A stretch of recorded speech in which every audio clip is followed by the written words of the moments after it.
during my career, people have asked me, what's it like to kill somebody? And I've always replied by saying, this is what it's like to save somebody's life.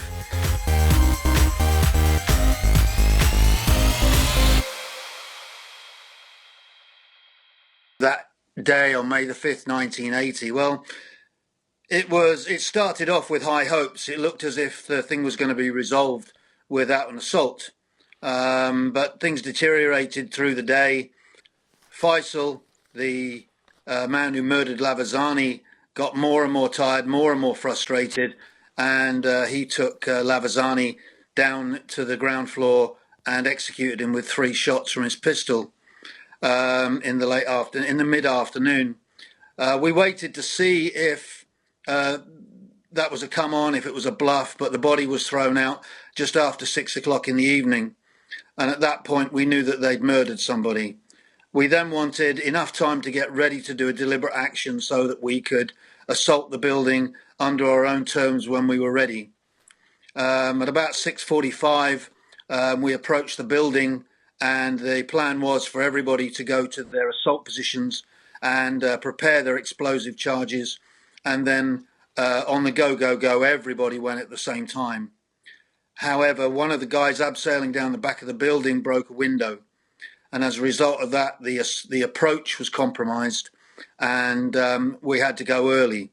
So the famous footage on the front of the building is of John McAleese leaping over the balcony, sticking a frame charge on, and then when it's only about 6 feet away from him, they explode it because we're in a hurry. On the back door where I was, we had to go in with sledgehammers because we hadn't had time to prepare the explosives. We had 6 5-man teams, 6 8-man teams going into the building simultaneously on 5 floors. There were 54 rooms, 5 floors, and there were a total of about 60 of us going into the building. We managed to clear the building within about the first 5 minutes, and then the job was to remove the hostages from the building. 2 of the terrorists tried to get out amongst the hostages. 1 succeeded. 1 was identified at the bottom of the stairway holding a hand grenade, and he was shot at the bottom of the stairs. It took 11 minutes from the time we initiated to the time that we had everybody out on the grass, all the hostages, all the terrorists that survived on the grass outside, and the mission was essentially over. We rescued 19. 1 was killed by a terrorist during the assault, and we killed 5. So it was a very successful day and a very important part of British history, bearing in mind that the Americans had attempted a rescue of their own hostages in their embassy in Tehran only a week before, and it had gone sadly wrong. And so Western morale, the free world's morale, was on a very low ebb at that time. So this gave everybody, not just Britain, but the whole of the free Western world, a huge lift when it was most needed. Since the 1972 Munich disaster, where Israeli athletes were murdered by PLO terrorists, the Western world realized that special forces needed to be prepared and planned for exactly this type of mission. And since that time, the SAS had gradually taken on a role of preparing a team to deal with exactly that. It was called the Pagoda Team. It gradually improved, and year after year, every squadron in the SAS took turns practicing for exactly this. In April 1980, B Squadron, my squadron, had just taken over the team. Most of us had done the training and the practice before, so it wasn't new to us. So we'd been preparing for 7 to 8 years for exactly this type of job, and now one came on the table and we took it. We'd been essentially anonymous up to this day. Nobody had ever heard of us. Nobody knew about us. I'd actually served 5 years with the Parachute Regiment before I even heard of the SAS, and then that decided me to volunteer for them. So they're a very small unit, and in the early 70s they'd been operating in Oman, a secret war for the Sultan of Oman against communist insurgents in the south of that country. So they hadn't been involved in Northern Ireland. Counter-revolutionary warfare hadn't really been developed, and so they were an unknown entity. And it was only when we got this full profile national coverage, international coverage on television, that the world suddenly became aware of us. After the assault, the After. emotions were euphoric.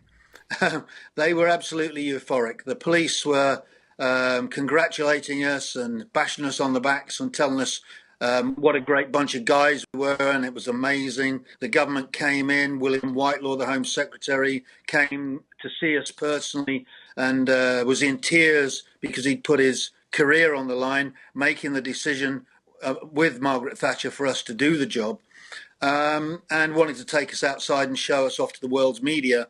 And we said, no, that's not what we do. We'll now disappear back into darkest Hereford and never to be seen again. Yeah, the world was on a huge high. I remember my girlfriend, later my wife, almost hugging herself with glee because she was sat with one of these guys in a cafe the next morning with the whole world talking about it, and she was with me, and only she knew. So that was, you can see the power and the emotion that went with such an occasion. I knew it was a very special moment in British history. I know that it was an incredibly successful mission, and the pride comes from having done that mission so well and having saved so many lives. And that's the most important fact of all. During my career, people have asked me, what's it like to kill somebody? And I've always replied by saying, this is what it's like to save somebody's life. The mission that you have as a soldier, as a policeman, as a member of the security forces is to protect and save life. And a lot of people forget that, especially the media, especially filmmakers. They lose sight of the fact that the guys are there to benefit the public. They're not brutal killers. What I actually resent is when people claim that they're telling the truth, and when they produce something that is absolutely nothing to do with the truth, it is just a piece of drama. That really is annoying. That is bound to upset people who are there, whether you're making it about Dunkirk or the longest day with the D-Day landings, whatever piece of history it is. If you're going to claim that it's the truth, then everybody understands that it's not going to be all the truth or the whole truth, but it should be as close as possible to the truth. The first thing about the movie is that it's a poorly made movie. The story is badly written, the screenplay is badly done. There's no plot, there's no subplot, there's no characterization. The limited characterization of the SAS men seems to portray them all as Scottish with rather limited levels of intellect. They seem to be only 8 of them when there were 60 of us that assaulted the building. There is one Lance Corporal who seems to have responsibility for leading the whole of Blue Team. Well, Blue Team itself was 30 men, and it was controlled by a captain. A Lance Corporal, a trooper, even a full corporal would have had very little say in how the mission was planned or what it was done. So the filmmakers, the directors, the storytellers took a piece of history and turned it into something that was weak, inaccurate, and completely wrong. And I felt it was insulting to those people that actually did the mission. I tried to be as objective as possible when I saw it, having been part of that mission and having known the exceptional things that a few characters during the mission actually, what they carried out, what they did. I was hoping to see something that portrayed that, as well as Peter Taylor and Louise Norman's SAS Embassy Siege, the BBC documentary that was made in 2002 and shown in 2003. That was 90 minutes long. It was accurate, it was dramatic, and it got the facts right and the forensics and so on. There was very little about this film that I could compliment, and I really did look for something to compliment. It had access to a street or the street, so it used the correct buildings. Outside of that, it used cuts from television coverage from the time. It introduced a very weak story to those historical cuts, and it failed on every level to produce something that was genuinely accurate or entertaining.